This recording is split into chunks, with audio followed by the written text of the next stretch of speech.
สบายดีทุกคนทักทายสบายดีพี่น้องปองปายมื้อนี้มีน้องชายมาหาอีกแล้วมาเบิ่งนำกันมันเป็นไผพี่น้องสบายดีสบายดีเด้อบ่แก้วคือเก่าน้องชายเฮาทุกคนโดยพอดีเดินทางมากบักเอ้ยมาแต่เช้าพี่น้องเอ้ยมื้อนี้ก็ได้เพราะว่ามาหาอ้ายเพิ่นไปได้ไหนมื้อนี้ ก็ รู้สึกว่าค่อนข้างสิหนาวๆเนี่ยนิดนึงกินขี่รถมาแต่เช้าเนาะโดยเพราะว่าตื่นมาแล้วก็แล่นรถมาเลยอ่าแบบว่ามันร้อนนะพี่น้องเอ้ยเนาะ สิมาแก้เกี่ยวกับซองนั่นแหละพี่น้องเอ้ยช่องไปในช่องโดนปิดบ่ ซองคือโดนปิดอืมการสร้างรายได้มันมีความสามารถเกิดสิสิเฮ็ดบ่หรือว่าในใดบ่ก็มีแต่รอท่าว่า3เดือนนั่นน่ะ แม่น จักสิได้คืนหรือบ่ยังบ่ฮู้ตัวนี้ก็รอถ่า3เดือนนะทุกคน เลยมีแต่สิรอท่าแหละ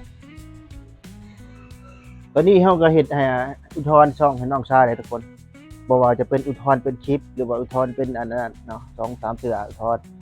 มันสิมีช่องอันในอุทธรณ์อยู่ในอัน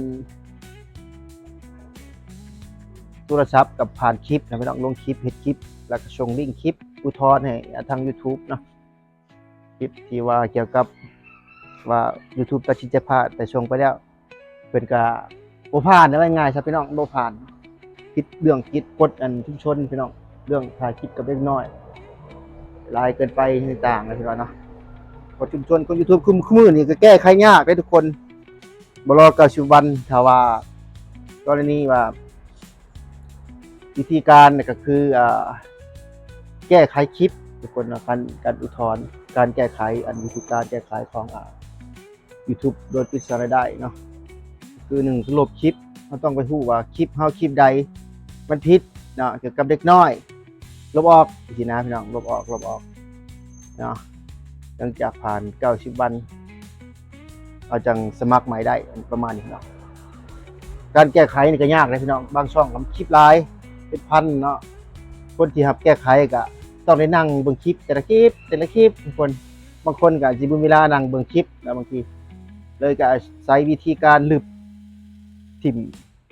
ล้างช่องว่าไงซะลบคลิปล้างช่องออกหมดเนาะรอให้ครบ90วันสมัครใหม่ประมาณนี้เนาะมีช่องวิธีที่1ก็เลือกหาคลิปที่มันผิดลบออกเนาะแต่บางคนขี้คร้านอยากเลือกขี้คร้านอยากเบิ่งคลิปล้างช่องเลยลบทิ่มเลยทุกคนเนาะรอฮอด90วันลงใหม่สะสมเวลาใหม่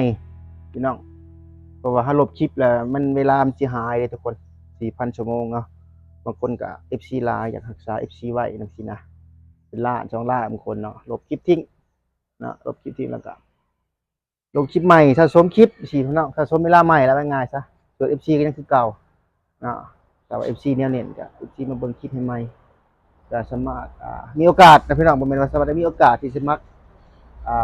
ช่องกลับคืนมาได้เนาะอันนี้ก็เป็นบทเรียนจากอาจารย์แน่หลายคนแน่จากหมู่ครูแน่นะพี่น้องเนาะที่เพิ่นเคยผิดพลาดเรื่องตัวนี้มีช่องหนึ่งทางเมืองสิโปนก็คือช่อง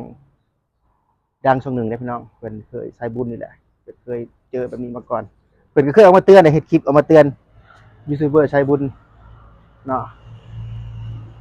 ประมาณหลายเดือนก่อนพี่น้องว่าง่ายซะ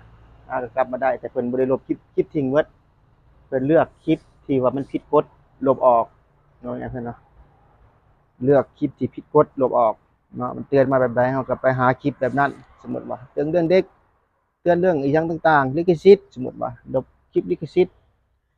สมมุติว่าเตือนเรื่องเด็กหรือว่าต่างๆชุมชนเนาะมันว่าอย่างนี้ไปหาคลิปตัวนั้นลบออกทุกคนว่าง่ายกว่าจะแก้ไขได้เนาะทุกคนเนาะ อันนี้คือป้าแก้วน้องชายเฮามาหามื้อนี้ก็บ่ได้แม่นหยังเด้อพี่น้องสิมีช่องให้เพิ่นไปดำเนินต่อโดยเนาะเพิ่นอยากได้ก็สิได้แบ่งปันให้เพิ่นได้ทุกคนเลยเอาจริงๆก็พอดีสิมักขอปั้นซองของอ้ายอีกซองหนึงเพราะว่าเบาแก้วสิไปดูแลต่อพี่น้องได้เนาะ10ต่อไป10ต่อต่อให้เพิ่นลงคลิปท่าไว้ง่ายซะเพิ่นก็รอบ่ได้3เดือน เพราะว่ามันด้นนี่ลิพี่น้อง3 เอ เดือนอาจสิเข้าได้เพิ่นว่าได้บ่ได้เพิ่นว่า แต่เป็นช่องเฮานะทุกคนเนาะง่ายๆใช่เพิ่นไปสิบต่อบ่แม่นช่องบ่แก้ได้ทุกคนเนาะเพิ่นสิบต่อถ่ายท่าไว้ง่ายจะไปรอท่าช่องเพิ่นอันเปิดผ่านแก้ไขผ่านนะทุกคนเนาะ โดยเป็นอย่างนั้นแหละทุกคนจุดตอนการแก้ไขนำกันไปก่อนนี้ได้จ้ะโดแต่ยก็ระวังให้ไปลงคลิปบัดนี้ก็ได้มีแต่ว่าหลีกเลี่ยงจริงมันผิดกฎโดยกฎชุมชนกฎลิขสิทธิ์นี่ก็ยังสิแก้ไขกว่าง่ายกว่าชุมชนเนาะแม่นลิขสิทธิ์มีเพียงแต่ว่าเฮาก็ลบคลิปออกอุทธรณ์ฮู้ได้เฮาฮู้ว่าคลิปใดมันผิดลิขสิทธิ์นะมันสิขึ้นเตือนโลดแต่ชุมชนบ่เตือนได แม่น บ่ฮู้ว่าคลิปใดต้องฮู้ด้วยตัวเองเฮาต้องไปศึกษาอีกว่ากฎชุมชนมันมีหยังแหน่หลายเด้เนาะการแก้ไขหั้นนะประมาณนั้นทุกคน เวลามันปิดแล้วปึ๊บบาดเดียว หายมาเลยเนาะทุก หา ค ย นเนาะ ไปเลย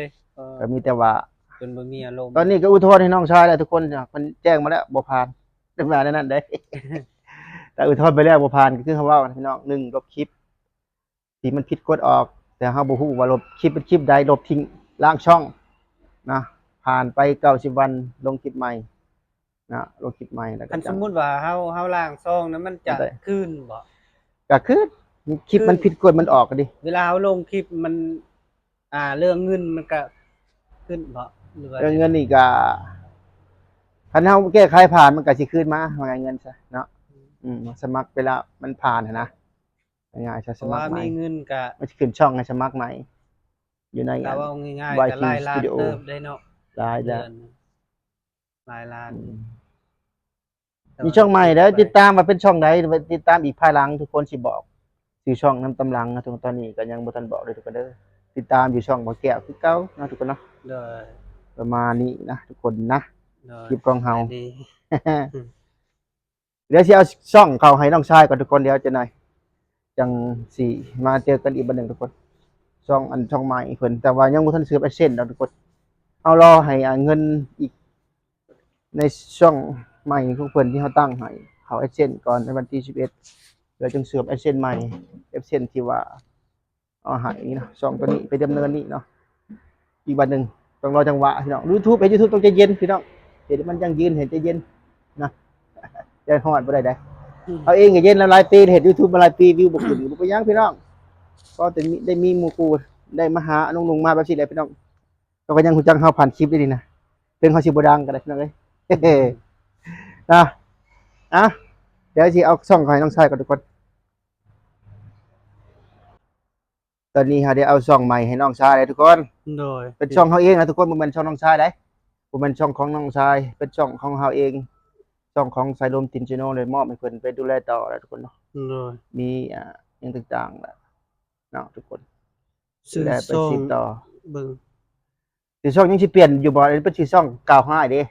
แต่บ่แม่นชื่ออ้ายดอกเป็นสีช่องตัวอื่นถ่ายไปเรื่อยสตอรี่สีช่อง ของมันบ่ให้มันซ้ำกันเนาะมีหลายช่องเนาะ โดย เอาเลยตั้งซื้อใหม่ไปได้เลย ถ่ายไปซีรีส์บ่ ถ่ายไปเรื่อย ถ่ายไปเรื่อย ไปเรื่อยสตอรี่เดี๋ยวทุกคนแต่ต่อไปเพิ่นสิมอบเป็นอาชีพเป็นช่องยังบ่ฮู้ทุกคนนะเออนะน้องชายเฮาพี่น้องบ่าวแก้วชาแนล โดย แต่ว่าช่องบ่าวแก้วชาแนลถูกปิดแล้วทุกคน จะได้ก็ขอ ไปแล้ว แสดงความเสียใจกับน้องชายนะทุกคน โดยโดย บ่เป็นหยังเขาสิรอแก้นะก็3เดือนคือเก่าพี่น้องเอ้ยติดโทษแบน3เดือนพี่น้อง มัน3เดือนนี่ก็วันที่เดือน11พุ่นได้เนาะ พู้นแหละเนาะเพื่อสิแก้ไขได้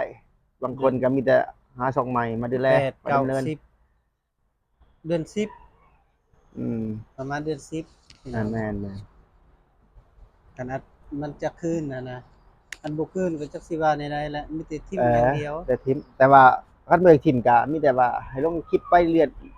อยๆแล้วก่อนเลี้ยงช่องก่อนคลิปทีละ2เทื่อ โดย เด้อหมวยปะไปยังบ่ให้ปะเพราะว่าเฮาอยากเว้าเรื่องอันอยากกู้คืนช่องบ่ให้ปิดช่องให้ปิดกันมองเห็น โดย แต่ถ้าเฮาบ่ลงปิดกันมองเห็นได้ลงโดนถึง3-4เดือนก็ได้ โดย ดูก็บ่ได้ขึ้นเจ้า FC กำลังติดตามหั้นนะลงไปนำแน่ โดยโดย นะพี่น้องเนาะเป็นนั้นประมาณนั้นได้ตอนนี้จะไหนได้ไปเบิ่งคลิปน้ำช่องบ่แก้วอีกบัดหนึงว่ามีเฮานี่หั่นบ่เฮาก็เป็นคนมอบช่องให้เพิ่นได้ทุกคนว่าง่ายๆซะเนาะ ประมาณนั้นนะพี่น้องนะ โดยพี่น้อง หลายซ้ำพี่น้องก็ได้เห็นให้เพิ่นมอบให้น้องชายซะ FC ท่านใดหรือว่า FT ยูทูบเบอร์ท่านใดมีอยากได้ช่องก็ติดต่อมาทุกคนบางทีอาจจะมีให้ โดย เนาะ มีให้เด้อพี่น้องเด้อ บางทีอาจจะมีให้ เพิ่นน่ะจะแบ่งซองให้พี่น้อง อาจจะมีให้สำหรับพี่น้องเนาะแต่ว่ายูทูบเบอร์ท่านใดชื่อช่องพี่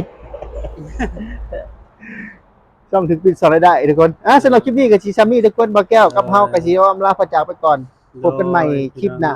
พี่น้องบ๊ายบายสำบายดีบายดี โดย